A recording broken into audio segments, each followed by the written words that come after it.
নমস্কার, দেখছেন নিউজ 18 বাংলা। আমি রুমেলা রয়েছি আপনাদের সঙ্গে। নিউজ 18 টাইমের শুরুতে যে খবরের নজর, আরজি করে জুডিশিয়াল কমিশন। সম্ভবত জুডিশিয়াল কমিশন গড়ছে রাজ্য। জুডিশিয়াল কমিশন গড়ার কথা জানিয়েছেন বিচারপতি রাজাশেখর মান্থা। আরজি কর মামলা ছাড়লেন বিচারপতি রাজাশেখর মান্থা। আগেই ইঙ্গিত ছিল আরজি করে কি এবার জুডিশিয়াল কমিশন, সম্ভবত তাই। জুডিশিয়াল কমিশন গড়ছে রাজ্য। জুডিশিয়াল কমিশন গড়ার কথা জানিয়েছেন বিচারপতি রাজাশেখর মান্থা। আরজি কর মামলা ছাড়লেন তিনি। আগে ইঙ্গিত দিয়েছিলেন এটা শুভেন্দু অধিকারী। নারী নির্যাতনের অভিযোগে কমিশন গড়ে তদন্ত হবে। আর এবার আরজি কর, যা রাজ্য রাজনীতিতে সাড়া ফেলে দিয়েছিল, সেই আরজি করের ঘটনা, সেই আরজি করের ঘটনায় কি এবার জুডিশিয়াল কমিশন? বিস্তারিত জানার চেষ্টা করি। কথা বলবো, অর্ণব হাজরা রয়েছেন সঙ্গে। অর্ণব, জুডিশিয়াল কমিশন গঠন করার একটা ইঙ্গিত শুভেন্দু অধিকারী দিয়েছিলেন, তাহলে সেই মতোই কি এবার কমিশন গড়ে তদন্ত হবে?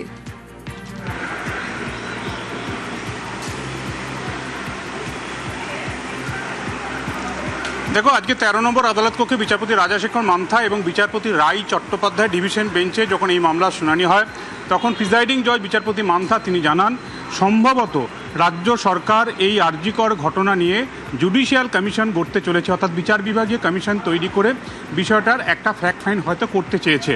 এবং এই মন্তব্য করার মধ্যেই বিষয়টি আটকে থাকেনি এবং মামলাটি যখন ডিভিশন বেঞ্চ রিলিজ করে বা ছেড়ে দেয়, তার কারণ হিসেবেও পর্যবেক্ষণে এই কথাগুলি উল্লেখ করা হয়েছে। এক, যে ডিভিশন বেঞ্চে মামলাটি রয়েছে এই মুহূর্তে, কারণ এই আরজি করে পরিবারের তরফে যে অভিযোগ করা হয়েছে বা ডেনোভো ইনভেস্টিগেশন চাওয়া হয়েছে 14ই অগস্ট 2024 থেকে সিবিআই যেদিন থেকে তদন্তভার হাতে নিয়েছে, সেদিন থেকে নতুন করে আরেকবার তদন্ত বা পুনরায় তদন্ত করা যেটা বলা হয়, সেই তদন্ত চাওয়া হয়েছে। এবং তার দুটো কারণ উল্লেখ করা হয়েছিল। দুটো আজকে তাদের পরিবারের তরফে আইনজীবী জয়ন্তনারায়ণ চট্টোপাধ্যায় জানান 3বার বেডশিট প্লেস অফ অকারেন্সে চেঞ্জ হয়েছে। আর দ্বিতীয়, ওই প্লেস অফ অকারেন্সের মধ্যে 64 জনের উপস্থিতি রয়েছে এবং যদি ঠিকঠাক ইনভেস্টিগেশন হয়, যে প্লেস অফ অকারেন্সে যেভাবে বডি রিকভার হয়েছে তাতে কখনোই একজনের পক্ষে এই ক্রাইম করা সম্ভব নয়। কিন্তু সিবিআই যে চার্জশিট এবং যে বিচার হয়েছে সেখানে গণধর্ষণের অভিযোগটুকু পর্যন্ত নেই, সেখানে ধর্ষণ এবং খুনের ঘটনা বলা হয়েছে। কাজেই একজন নয়, তারা মনে করছে একাধিক ব্যক্তি উপস্থিত রয়েছে, যেটা প্রথম থেকেই পরিবার দাবি করছিল। এর পাল্টা যুক্তি দিতে গিয়ে এর আগে হাইকোর্টে যে নির্দেশ ছিল সেই নির্দেশ মোতাবেক মুখবন্ধ খামে সিবিআই রিপোর্ট দাখিল করে এজলাসে এবং সিবিআইয়ের তরফে deputy solicitor general Rajdeep Majumdar জানান যে প্রায় 70টার মতো সিসিটিভি ক্যামেরা সেগুলি খতিয়ে দেখেছে সিবিআই। তার মধ্যে প্রায় 15-20টা সিসিটিভির ফুটেজ তাদের এই তদন্তের কাজে গুরুত্বপূর্ণ ভূমিকা নিয়েছে, সেগুলি খতিয়ে দেখা। এছাড়াও প্রায় 14 জন বিশিষ্ট চিকিৎসকদের নিয়ে একটি মেডিকেল বোর্ড গড়ে এই ক্রাইমটা ঘটার ক্ষেত্রে আর কোনো রকম সূত্র সেটা কি ছেড়ে রাখা হচ্ছে কিনা সেটাও তারা খতিয়ে দেখে এবং সব দিক বিবেচনা করেই তারা দেখেছে এবং বিচার সেভাবেই হয়েছে। তবে তারা মনে করছে এটা বিরলের মধ্যে বিরলতম ঘটনা, তাই আমৃত্যু কারাদণ্ড নয়, এক্ষেত্রে ফাঁসি হওয়া উচিত। তাই সিবিআই আপিল করে ফাঁসিও চেয়েছে এই আদালতে।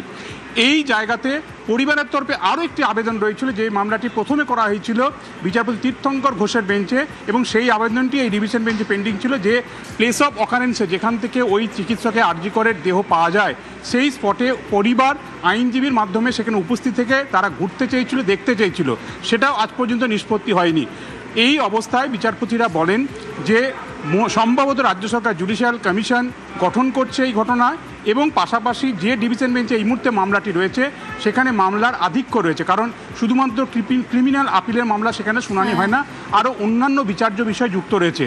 এবং এই জায়গাতেই বিচারপতিরা বলেন এই মামলাটা অত্যন্ত গুরুত্বপূর্ণ। শুধু তাই নয়, আদালত এই মামলা নিয়ে শুধু উদ্বেগ প্রকাশ করছে না, রাজ্যবাসী এই মামলাটা নিয়ে উদ্বিগ্ন।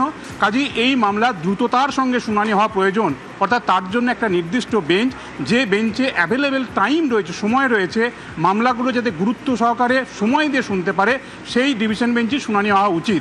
তাই এই পর্যবেক্ষণ রাখার মধ্য দিয়ে মামলাটি আজ রিলিজ করা হয়েছে। মামলা ফিরে গেছে প্রধান বিচারপতির কাছে। ইতিমধ্যেই আজ অভয়ের পরিবারের তরফে তাদের আইনজীবীরা এবং অভয়ের মা এবং বাবা তারা দুজনেই এসেছিলেন আজ আদালতে। তারা চিফ জাস্টিসের সেক্রেটারিয়েট বা সচিবালয়ে তারা যান, তারা যোগাযোগ করেন, দ্রুত এই মামলা শুনানির জন্য তারা কিন্তু ফের দরবার শুরু করেছেন। তবে জুডিশিয়াল কমিশন গঠন করা গতকাল ক্যাবিনেট প্রথম বৈঠক হয়েছে বিজেপি প্রথম সরকারের এ রাজ্যে, সেখান থেকে একটা ইঙ্গিত দিয়েছিল। অভয়ার মা বিজেপি বিধায়ক রত্না দেবনাথ তিনি কি বলছেন একবার শুনবো। মামলাটা আজকে রাজাশেখর মান্থা ছেড়ে দিয়েছেন, চিফ জাস্টিসের ঘরেই যাবে, তারপরে উনি ডিসিশন নেবেন কি হবে। যে জুডিশিয়াল কমিশনের কথা বলা হলো, আমরা সিএম এর সঙ্গে কথা বলবো। সিএম এর সঙ্গে কথা বলবো, তারপরে সেটা।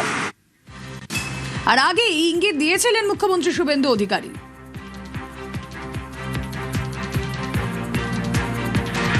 কথা কম কাজ বেশি ভারতীয় জনতা পার্টি করবে।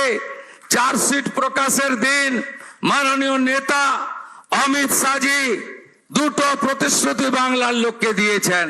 সন্দেশখালী থেকে আরজিকর হয়ে যত মা বোনেদের উপরে কন্যাদের উপর অত্যাচার হয়েছে তার কমিশন বসবে এবং যারা অভিযুক্ত তাদের বিরুদ্ধে ব্যবস্থা নেওয়া হবে।